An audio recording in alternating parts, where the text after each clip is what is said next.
Bismillahirrahmanirrahim. Wa bihi nasta'in wal 'aqibatu lil muttaqin. Wassalatu wassalamu ala nabiyyina wa habibina wa syafi'ina wa qurrati a'yunina wa nabiyyi qulubina Muhammadan 'abduhu wa rasuluhu wa habibuhu wa safiyuhu wa qaliluhu amma ba'du. Assalamu alaikum warahmatullahi wabarakatuh. Kita sambung muka surat ya 55.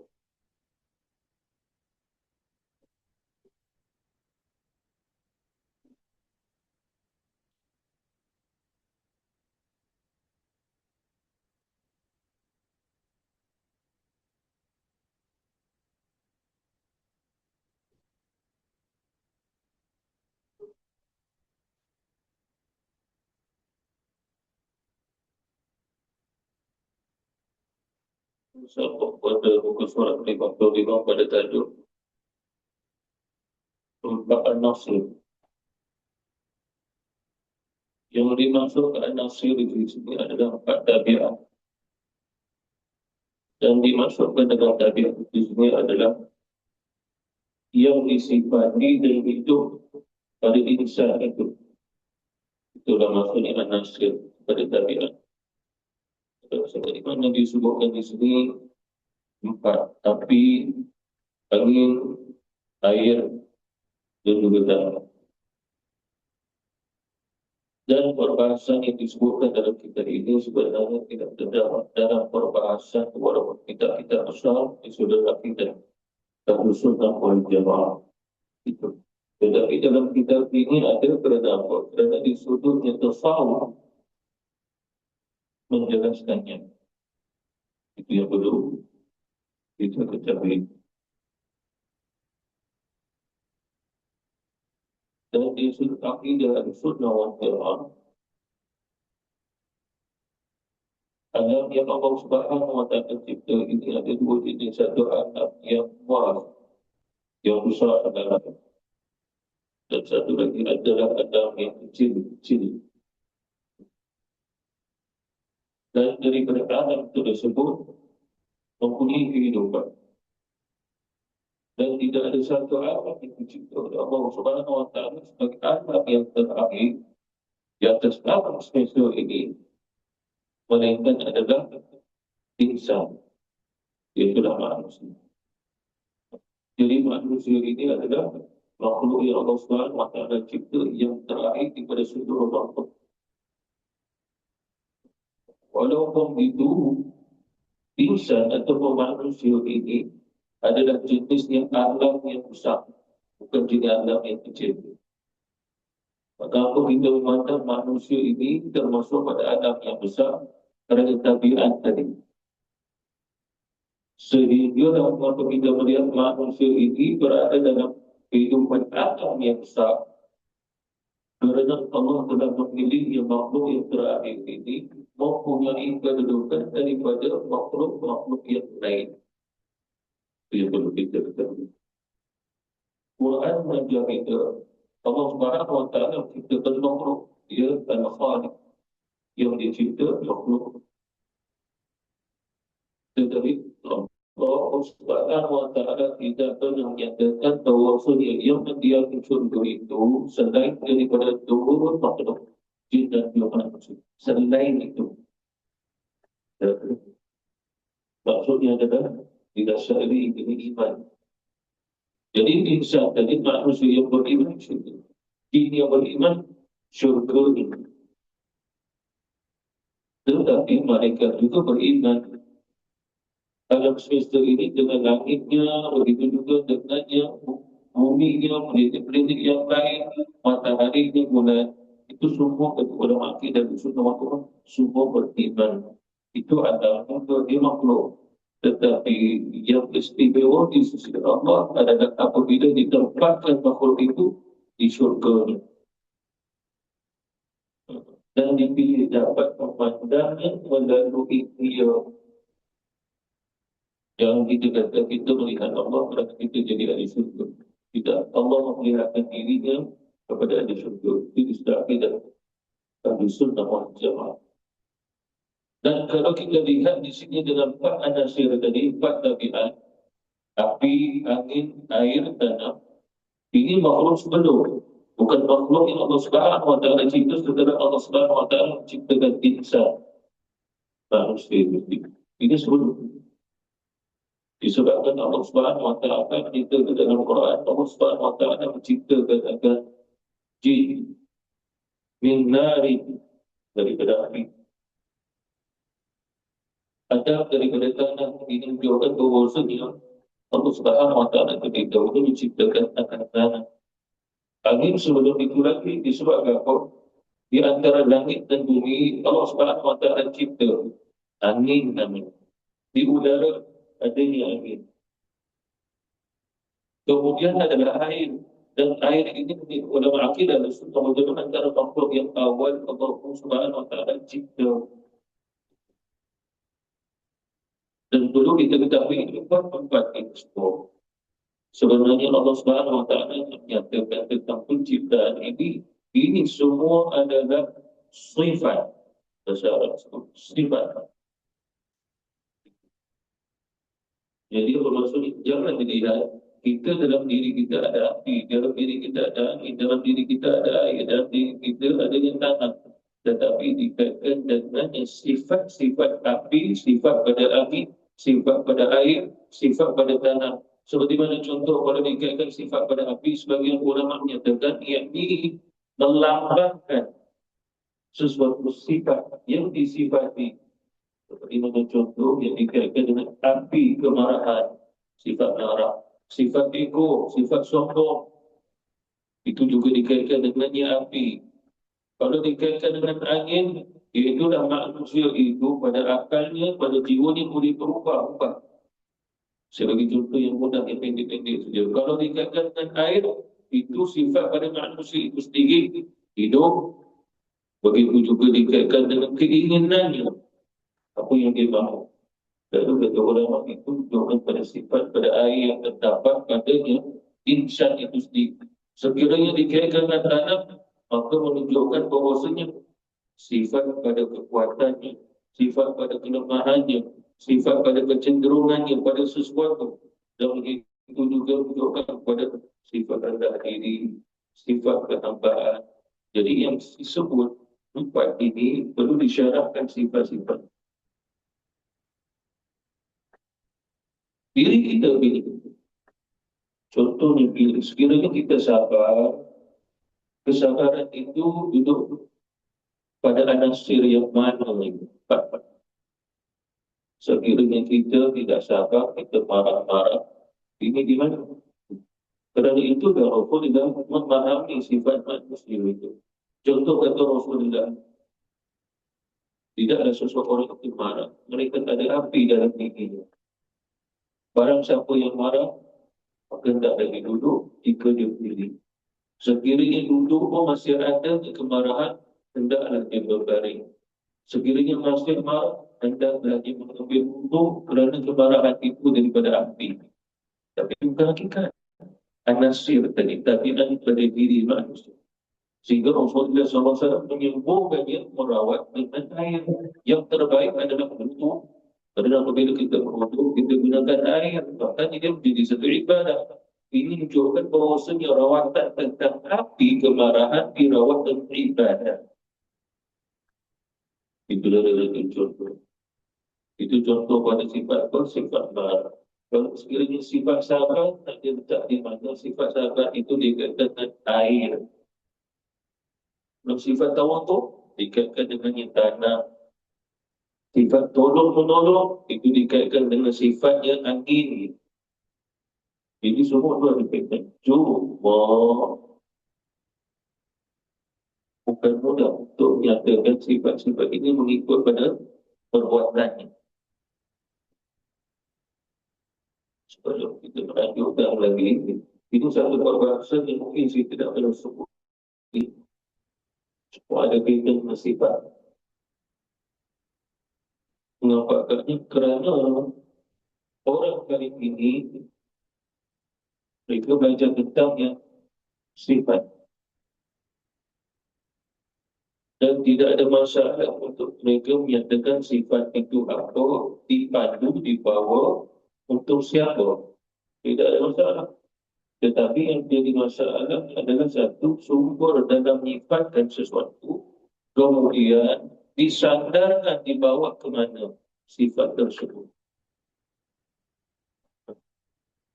Contoh ini, di sudut bahasa, bila disebut sifat, tidak ada sifat yang mausuf. Mausuf adalah menjelaskan, menerangkan sekadar itu. Contoh ini, kita telah belajar sifat wajib pada Allah, sifat mustahil pada Allah, sifat harus pada Allah. Daripada tiga sifat ini, Allah Subhanahu wa Ta'ala hanya pada sifat sendiri, nafsiyah, ma'anawiyah. Ini sahaja sifat yang ada pada Allah. Yang tidak ada pada Allah Subhanahu wa Ta'ala mustahil. Manakala sifat yang harus ada kaitan dengan makhluk pada perbuatan dia. Dia mematikan, itu sifat harus pada Allah. Dia menghidupkan, dia memberi rezeki, dia mengambil, dia memberi, itu adalah harus pada Allah Subhanahu wa Ta'ala. Tetapi bila kita belajar sifat wajib pada Allah, maknanya Allah bila disebut dengan sifat wajib menjelaskan dia. Hanya sekadar itu di sudut yang bahasa. Bila dikaitkan dengan akidah Islam, akidah Sunnah wal Jamaah, menjadi Allah memiliki sifat dan perlu dijelaskan sifatnya agar kita tidak menyifati Allah dengan sifat yang makhluk. Itu yang dijelaskan, diterangkan. Allah memiliki sifat. Apa maksudnya? Allah kewujudannya perlu dijelaskan. Jadi muncullah sifat.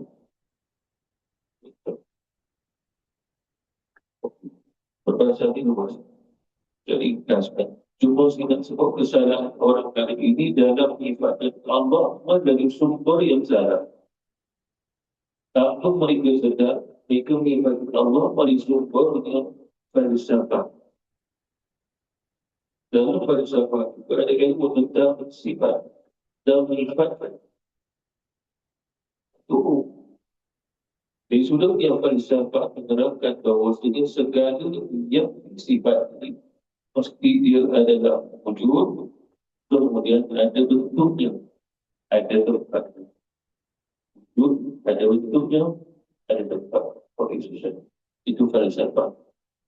Sekiranya dia tidak ada, tak perlu kita mewujudkan sifat-sifat tersebut.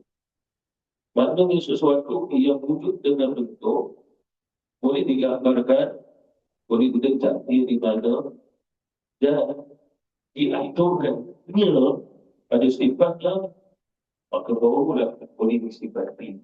Beri sifat tadi. Jadi yang saya maksudkan di sini adalah orang hari ini menyifati Allah dengan cara sumber yang ini. Tetap cara yang salah. Bapak sebab saya pun ada baca di antara umat Islam, umat orang kafir. Dia tidak sedar apa yang dia katakan. Disebabkan apa? Dia menerima Allah ada sifat. Ahli Sunnah wal Jamaah menyatakan yang dimaksudkan Allah itu memiliki sifat adalah Allah dijelaskan tentang dia melalui nama-namanya, tetapi tidak sampai pada hakikat untuk kehendak Allah secara keseluruhannya. Jadi dari sudut akidah Islam mengajar kita perlu belajar sifat Allah yang telah dijelaskan kepada kita. Itu semua babul ma'rifah, pintu kepada ma'rifat. Sekadar itu, pintu kepada ma'rifat Allah. Dia sampai di pintu, kita harus dalam. Saya berikan contoh, kita belajar ilmu, tetapi ilmu itu mahu kita sampai ke pintu. Itu babul ma'rifah, bab pintunya. Jadi kita belajar sifat Allah hanya sekadar sampai ke pintu dan tak masuk dalam pun. Kerana di dalam tu hakikat. Jadi kita belajar sifat Allah, sifat wajib. Yang wajib wujud di dalam Allah membawa kita kepada babul ma'rifah, pintu kepada mengenali Allah sekadar. Oleh kerana itu mustahil bagi kita boleh mengenal Allah sebenar-benarnya, sempurna, yang sangat nanti dan tidak terhadap. Dia menganggap dengan akalnya, dengan kefahamannya, dia kenal Allah itu siapa. Dia kenal Allah itu siapa. Seperti mana contoh, dia tahu pada Menteri Malaysia sebelum ini dah berapa orang kan. Naik daripada Menteri berapa orang yang terakhir. Sehinggalah yang ini. Dia tahu ni sampai bila dia naik jadi Perdana Menteri, bila dia letak jawatan, dirutukan ke, tahu itu semua. Tetapi tentang Allah sekarang masalah di sekarang kita menjaga kita tidak ada.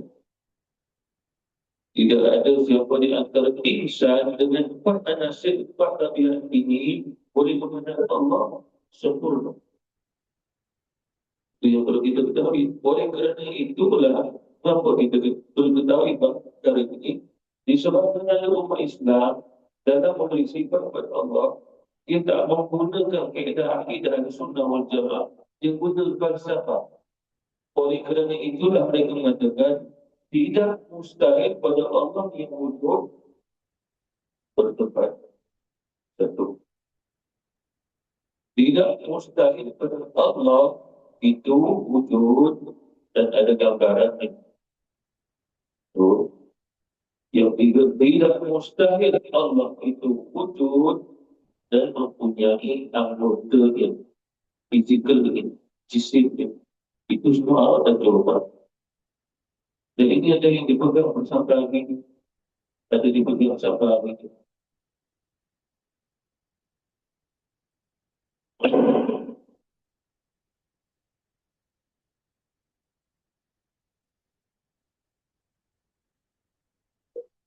Seperti mana ada satu jemaah dia cerita kat saya. Dia kata cucu dia tanya dia, di sekolah ada kawan mengatakan Allah itu laki-laki ke perempuan. Dia balik, dia tanya ini dia. Ini kawan tanya Allah itu laki-laki ke perempuan. Lalu nenek ni jawab apa? Wallahu'alam. Jadi dia tanya saya kata kenapa jawab Wallahu'alam? Kalau jawab Wallahu'alam, mungkinan wujud Allah boleh jadi laki, Allah boleh jadi perempuan. Jadi kakak jangan jawab Wallahu'alam. Jawab Allah bukan laki-laki, Allah bukan perempuan, Allah bukan manusia, dia Tuhan. Jawab itu. Sama juga orang bertanya, Allah di langit ke Allah di bumi? Allah Ta'ala, saya pun tak tahu di langit ke bumi. Jangan jawab itu. Kalau jawab itu, boleh jadi mungkinan Allah di langit, boleh jadi Allah di bumi. Jadi jangan jawab Allah Ta'ala. Tapi jawab apa? Allah tidak bertempat di langit ke di bumi. Tapi dia wujud. Jawab itu mencik. Makcik muda sikit kalau jawab ini sama macam dengan cucu dia. Kalau saya tak cakap ini, nanti dia terasa. Saya cakap kakak. Jadi apa maksud? Begitulah akidah. Kalau kita ditanya, jangan jawab Allah Ta'ala atas satu-satu perkara kecuali memang ada kaitan dengan jawapan Allah Ta'ala. Seperti mana contoh? Bila datang kiamat, Allah Ta'ala. Betul. Tapi kalau orang bertanya kepada Nabi Muhammad ni ada Nabi Rasul tak? Allah jangan jawab Allah alam jawablah. Tidak ada lagi Nabi Muhammad untuk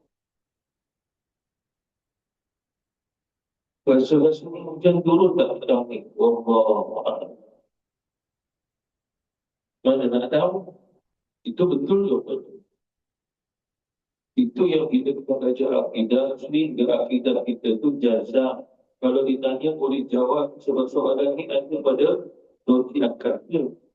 Itu yang jadi dalil akli itu boleh dijawab.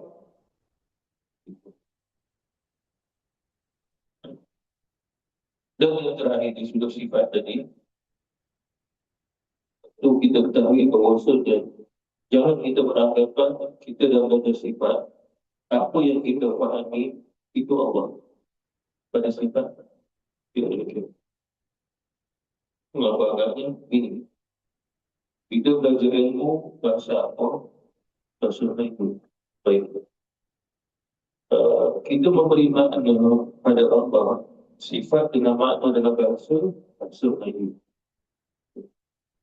Contoh ini dalam Quran Allah menyebut Al-Basir, Al-Basir, As-Sami'. Baik. Kita belajar, guru kita menjelaskan dengan terjemahan Al-Basir yang maha melihat, As-Sami' yang maha mendengar. Jadi di sini ada dua, mendengar, melihat, dan juga mendengar. Pada dengar dan lihat. Kemudian PN bahwa dengar dan lihat. Cuma soalannya, bagaimana kita memunculkan maknanya lihat dan dengar. Dan lain mereka pengalaman manusiawi, sifat insan. Ini dengar dengan telinga, lihat dengan mata. Lalu disebut kalau dengan mata itu namanya lihat. Kalau dengan telinga, mana itu mendengar. Jadi maksud mendengar, melihat. Melihat, mendengar. Lihat, dengar, dengar, lihat. Cuma soalan dia dengar dan lihat dalam bahasa apa? Dalam bahasa terjemahannya adalah bahasa Melayu. Sumber dengar dan lihat daripada mana? Daripada Allah Melayu. Mereka yang itu memunculkan lihat dan dengar, dengar dan lihat, lalu jadinya mendengar, melihat. Bagi Allah, maha mendengar, maha melihat. Jadi kita faham itu, ya saya memahami Allah melihat, Allah juga mendengar. Tetapi di sudut akidah, kita kata Allah itu mengakal kita. Allah menafikan. Itu yang kita kena tahu. Oleh kerana itu, bila kita diberi terjemahan Allah maha melihat, Allah maha mendengar, hanya sekadar untuk membawa kepada kefahaman pada pintu ma'rifah di sekadar itu. Bukan kita dapat menghakikatkan al-Basir as-Sami' yang maha mendengar, maha melihat dan maha mendengar. Hakikat itu. Dalam Quran Allah Subhanahu wa taala menyebut Subhana rabbika rabbil izzati amma yasifun.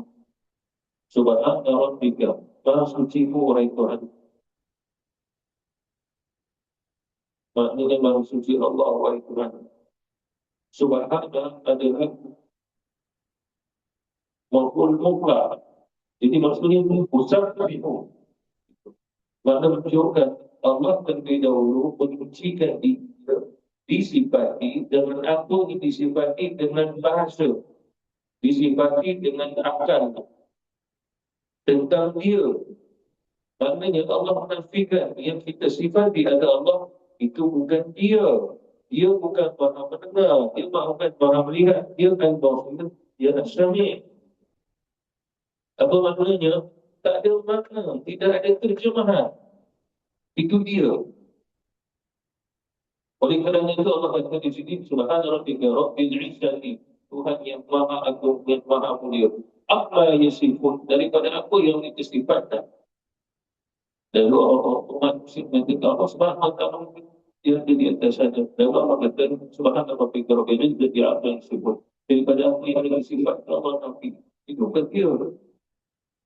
Allah begini, Allah begini, Allah begitu, Allah itu. Dan Allah kata Subhana rabbika rabbil izzati amma yasifun, daripada apa yang mereka sifatkan. Amma yasifun maknanya daripada apa yang mereka sifatkan. Jadi maksudnya apa? Manusia semua belajar Allah, tapi hakikatnya dia tidak akan sampai hakikat.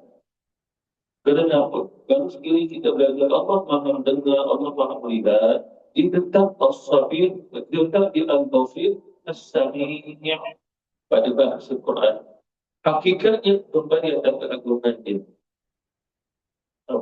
Kerana bila manusia menamakan Allah itu melihat, mendengar, maka dengan mata jadilah melihat. dengan telinga jadi dan dengar apa maksud dibedakan daripada pengalaman daripada apa yang berada di sekeliling makhluk. Bahkan ini kedua yang sifat pada makhluk mendengar, melihat, asal muasalnya sifat yang makhluk mengaku agaknya kerana ini bukan sifat mutlak. Allah sifat mutlaknya adalah al-Mawsir as-Sami. Lalu muncul ulama-ulama kita menambah Allah Maha mendengar, Allah Maha melihat. Mengapa agaknya kalimah Maha adalah untuk menafikan sifat-sifat makhluk ada pada Allah. Oleh kerana itulah ulama jelaskan lagi. Itu jadi sifat. Allah Maha melihat, tapi bukan kaitan dengan mata. Allah Maha melihat, bukannya melihat dengan zaman, dengan masa. Allah lihat sekarang, Allah lihat sekarang, Allah lihat besok. Tidak kaitan. Lalu bagaimana nak memahami Allah al-Basir? Hakikat tidak boleh dipahami. Kerana itulah Allah Subhanahu Wa Taala di dalam Quran sebut dan akan namamu, nama Tuhanmu, nama Allah. Dan Allah tidak menyebut bahawa sebutkan akan sifat Tuhanmu. Tidak ada. Yang bertanya apakah sifat Tuhan adalah orang musyrikin. Contohnya turun qul huwallahu ahad. Dia mengatakan sifat dan Tuhanmu. Turun qul huwallahu ahad. Jadi ahad itu sifat Allah Ta'ala. Dan dia walam yulad walam yakul lahu kufuwan ahad. Allah Samad. Dan dia walam yulad walam yakul lahu kufuwan ahad. Itu semua sifatnya. Sifat dia tak boleh dihakikatkan akal, hanya dibaca, disampaikan. Oleh kerana itu Allah berfirman, "Wa qul isma rabbika", maka hendaklah kamu ingat sebut namanya, nama Tuhanmu. Bismillah, Bismillah dengan nama Allah. Iqra bismi rabbika, sebutlah dengan nama Tuhanmu. Dan tidak disebut sifat. Kenapa agaknya? Kerana pada hakikatnya manusia tidak boleh menyifati Allah secara hakikat. Ini perlu diperbetulkan agar jangan kita beranggapan kenal Allah.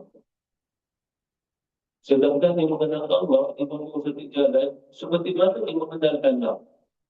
Mengenal Allah dengan mengenal Allah tak boleh disamakan. Mengapa? Kerana kita mengenal Allah dari panduan hidayah,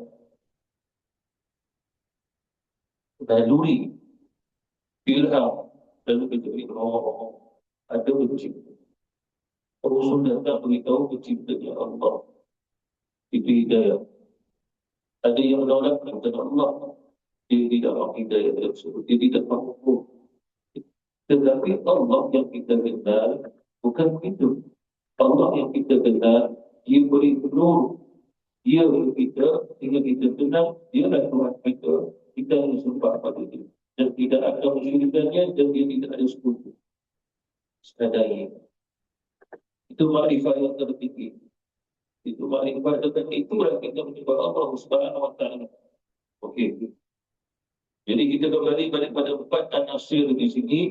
Dan mengapa di dalam kitab ini disebut sebagai an-nasir? Tidak lain sebenarnya kata ataupun perkataan an-nasir adalah menunjukkan kepada yang tabi'iyah. Tabiat pada manusia itu sendiri. Bahkan ada juga ulama-ulama kita yang menyatakan bahawa tabiat ini juga dikaitkan dengan perjalanan kehidupan manusia. Dikaitkan dengan perjalanan yang kehidupan yang manusia. Yang mana daripada empat anasir ini, api, ada yang positif, ada yang negatif. Maknanya menunjukkan bahawa ada yang bersifat yang mahmudah, tapi lawannya ada yang dikaitkan dengan sifat yang mazmumah, yang terjaga. Jadi sifat yang terpuji pun ada, manakala sifat yang terjaga juga ada. Dan begitu juga termasuk angin, begitu juga air, begitu juga adalah tanah. Disebabkan ada juga orang menyatakan seperti mana saya sebut tadi, boleh dikatakan simbolik kepada api adalah kemarahan. Okay. Itu mazmumah. Tetapi mahmudah yang kata ulama dikaitkan juga api di sini adalah dikaitkan dengan semangat, keberanian, ketegasan. Begitu juga dikaitkan dengannya kekuatan. Kenapa disebut mahmudah dan uji? Lalu ulama mengambil contoh Ini ditanya dulu. Ini iblis kalau cerita daripada apa? Tapi kamu makan nasi, nasi dimasak dengan apa? Tapi ada kena nasi tak dimasak. Tapi tiba-tiba dah masak. Beras tu, tiba-tiba dah jadi nasi dah. Tanpa dimasak. Ada tak? Ada dalam mimpi. Yang hakikat ni tidak ada. Mesti dimasak. Cuma nak masak dengan apa sehingga dia menjadi nasi. Beras tu nak buat apa, macam mana sehingga jadi nasi? Jawapannya dimasak api juga. Sebab apa? Tabiat pada beras. Sehingga dia mengembang, dia bersama dengan air, boleh kena campur air. Sehingga lagi dia mecah, sehingga lagi mengembang, jadilah nasi. Kerana itu tabi'i dia, tabiat. Tabiatnya itu. Itu contoh modal. Jadi soalannya di sini, makan nasi itu sifatnya mahmudah kerana apa? Memberi manfaat pada diri manusia. Cuma api tadi dari jawab, dengan api Allah cipta jin, cipta iblis. Iblis itu daripada jin. Jadi apa kaitan api dengan kehidupan kita? Lalu kata orang, kamu jangan pandang mana api sadar daripada jin yang jahat. Lalu makna api juga dikatakan bersifat mahmudah adalah keberanian, semangat. Obatkan api semangat, ditambah api ke situ. Tetapi dalam masa yang sama ada juga api kemarahan. Jadi dulu dan jadi kerana itulah dalam kitab ini didatangkan ini mengapa? Kerana dua bahagian. Yang pertama adalah agar dia dirawat sekiranya sifatnya mazmuman. Satu. Yang kedua adalah dia perlu istiqamah dan sifat tersebut. Antaranya adalah sifat keberanian. Berani menghadapi musuh. Dia betul berani. Dia jangan takut. Itu dikaitkan apa? Dikaitkan dengan yang api. Seperti mana contoh kata ulama-ulama kita bahawasanya perjalanan manusia cepat ini. Ada kalanya api tak boleh dia dengan sifat tabiat demikian. Mesti disokong dibantu dengan air. Cerita yang begitu. Contoh, saya berikan contoh tadi. Ada kalanya datang kemarahan. Tetapi perlu dipadamkan dengan air. Kerana air dikaitkan dengan kesabaran, ketenangan, ada kaitan. Sehingga ketundukan dikaitkan mudah dengannya tanah. Kemudian berhati-hati dengan angin yang ada dalam jiwanya. Kerana angin ini, dia adalah kekumbang api dan boleh berpindah-pindah dan bertukar corak. Itu dikatakan angin. Contoh begini, Allah Subhanahu wa Ta'ala uji kita, antara ujian yang ada Allah beri apa yang kita mahukan. Kita mahu Allah bagi. Itu ujian. Ya, setiap pemberian Allah ada ujian. Satu.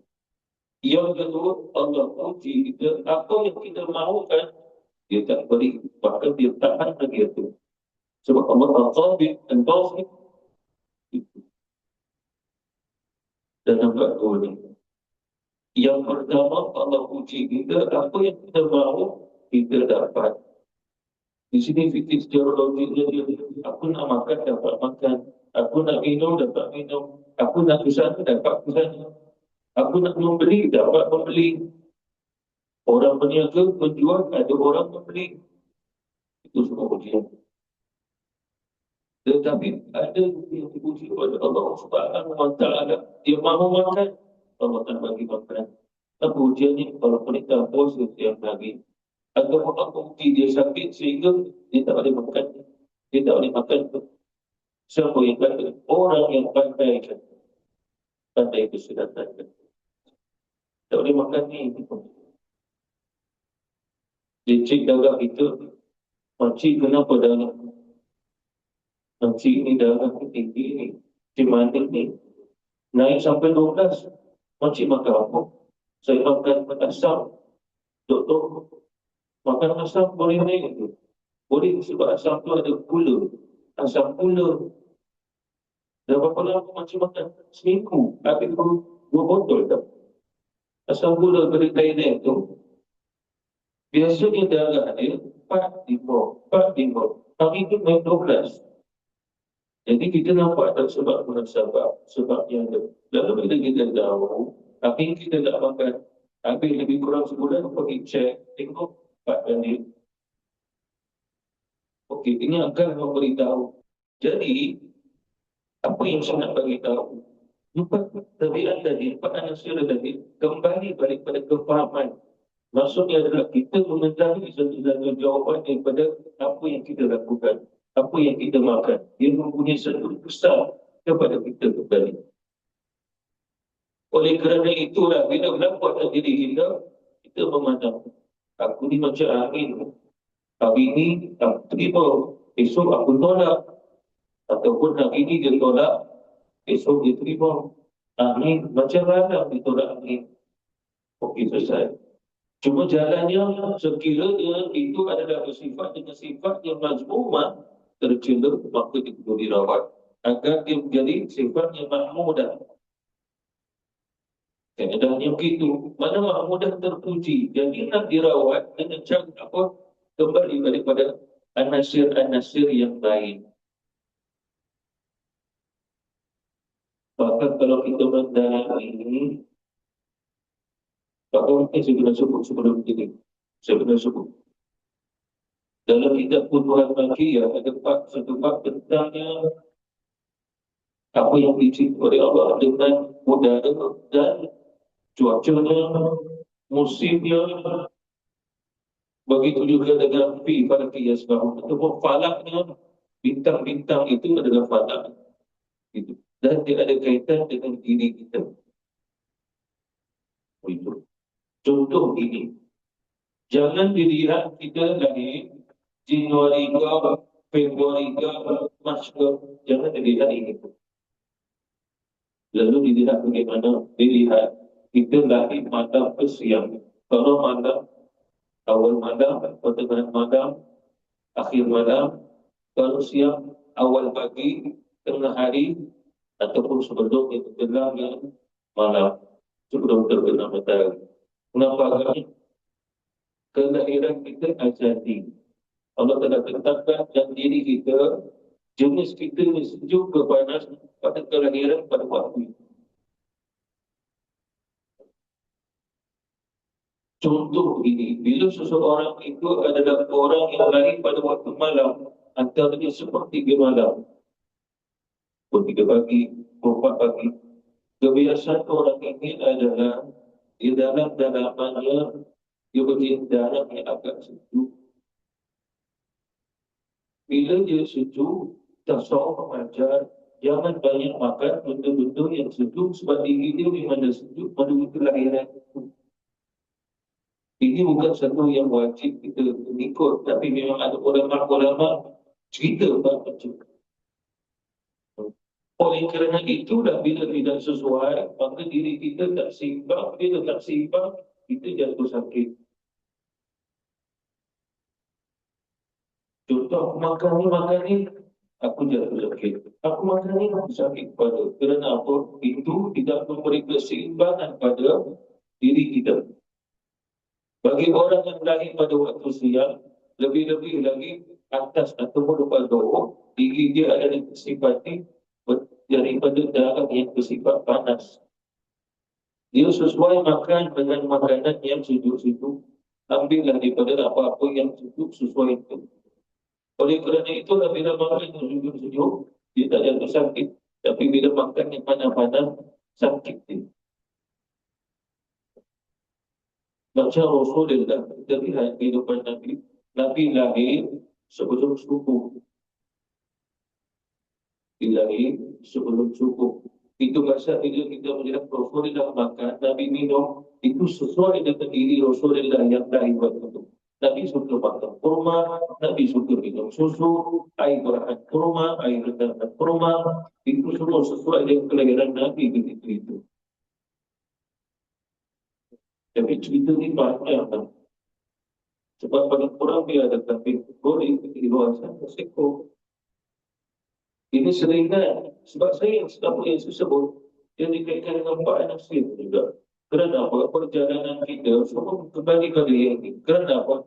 Empat ini kalau kena dengan kehidupan kita, cara corakkannya, cara kita merawatnya, maka kita menemui keseimbangannya. Keseimbangannya. Itu pasal macam saya untuk dalam ni semua sejuk. Bila masuk surau, sejuk. Bila dia sejuk, susah sikit nak cakap. Itu yang saya cakap tersekat-sekat. Cuba pasal kita tengok sisi cakap macam pun Jumaat macam. Tapi mana boleh pasal kita bukan kat Korea, pasal kita kat Jepun. Jadi apa maksud itu disesuaikan agar dia mencari yang panas-panas untuk dia. Ini contoh cuma yang panas itu adakah sifatnya api? Bukan. Api tak semestinya sifatnya panas. Itu yang perlu kita tahu. Disebabkan apa? Ini yang disebutkan sebagai yang panas.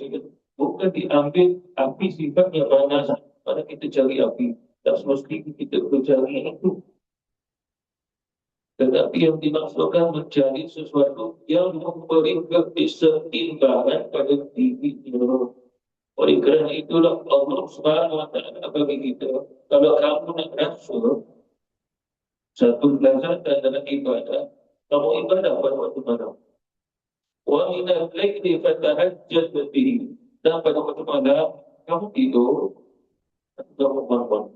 Bila kamu bangun daripada tidur, kamu dah ada satu keseimbangan sebab kamu dah istirahat sejenak. Bila kamu istirahat, maka kamu bangun ada kesegarannya. Minda kamu ini segar, kosong. Sebab kamu tak ada aktiviti yang lain, tak ada cerita buat dunia. Wa minal lain, pada waktu malam. Itu pasal dalam Quran Allah menyatakan, Ya Zabil meminta dari Al-Qaribah sebab kursus di Qaribah atau sedang ada di Quran terkira inna sanulqi alaika qawlan sabila inna nasyi'atal layli hiya ashaddu wa aqwa'u wa aqwa qila. Sesungguhnya ibadah pada waktu malam, hati kamu lebih tenang, hati kamu lebih seimbang, hati kamu lebih terkawal. Sama dengan ibadat kamu waktu siang. Kerana apabila kamu ibadah waktu siang, kamu tengok jam. Ibadah kamu pada waktu siang, kamu nak mencari barang. Ibadah kamu waktu siang, nak masuk ofis tadi. Bila waktu malam, mana ada cerita itu semua? Kalau ada cerita itu semua, Masya Allah, kalah bentuk orang itu. Orang itu tak banyak.